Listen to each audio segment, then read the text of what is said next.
सच समाचार में आपका स्वागत है। हर छोटी बड़ी खबर एवं विज्ञापन के लिए हमारे पेज को फॉलो जरूर करें। आइए नजर डालते हैं आज की बड़ी खबर पर। सर, आपका क्या परिचय है और विकसित कृषि संकल्प अभियान के तहत क्या कुछ जानकारी देना चाहेंगे हमारे करनाल वासियों को? सबसे पहले तो सभी किसान भाइयों को मेरा नमस्कार। मेरा नाम डॉक्टर दिनेश शर्मा है। मैं एसडीओ के पद पर कार्यरत हूँ।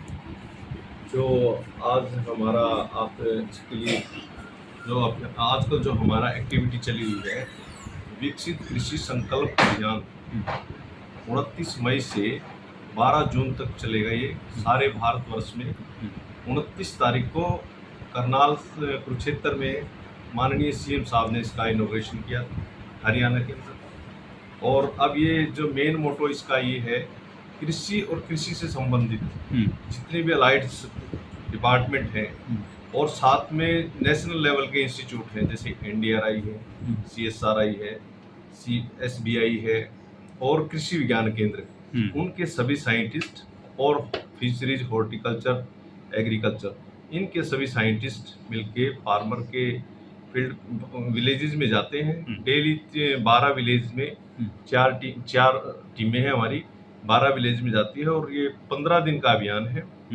इसमें तकरीबन 180 गांव कवर होंगे, जिसमें तकरीबन 100 के आसपास की हर जो हमारा जो कैंप होता है उसके अंदर अभियान में 100 के आसपास की पार्टिसिपेशन होती है फार्मरों की।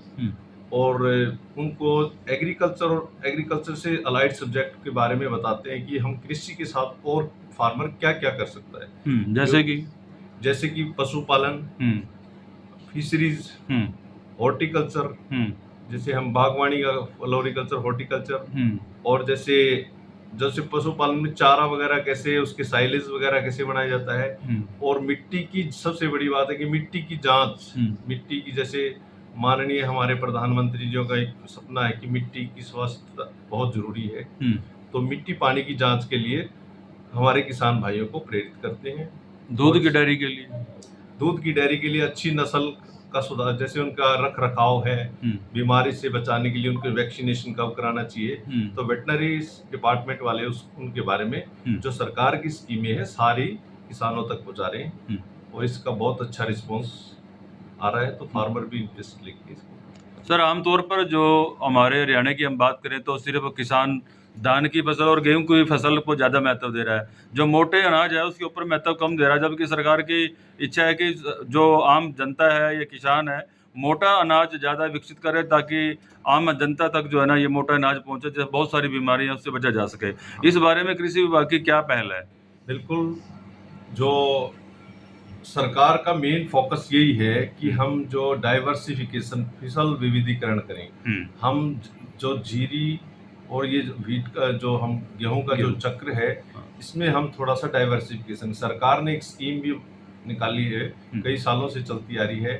मेरा ये जो क्या नाम है, मेरा फसल मेरा ब्यौरा नहीं सर, ये इसमें वो है, क्या नाम है, मेरा विरासत, कौन सी है वो, मेरी विरासत। इसके तहत सरकार किसानों को अगर जो धान की फसल को छोड़ के उसकी जगह दूसरी फसल लगाएगा, उसको पहले 7,000 था, अब 8,000 रुपए पर एकड़ के हिसाब से उसको अनुदान सरकार देगी, सब्सिडी देगी। हाँ जी सर।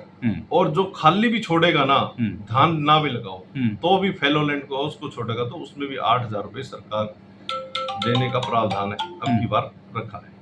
पेस्टिसाइड का बहुत ज़्यादा इस्तेमाल किया जा रहा है, उसमें डेंचे का बीज भी आप शुरू से डिपार्टमेंट इस्तेमाल करने के लिए प्रेफर करता है, तो अब की बार क्या आप डिपार्टमेंट की तरफ से कैसे मतलब उम्मीदें कर रहे हैं? सर, पेस्टिसाइड का उपयोग कर लेंगे तो हमारा जो डिपार्टमेंट फार्मरों के बीच में रह के उनको बार बार प्रेरित करता है कि आप जितना जितनी जरूरत हो उतना ही पेस्टिसाइड यूज करें, एक्सेस ओवरडोज या अंडरडोज ना करें। इसके लिए बार बार प्रेरित किया जाता है।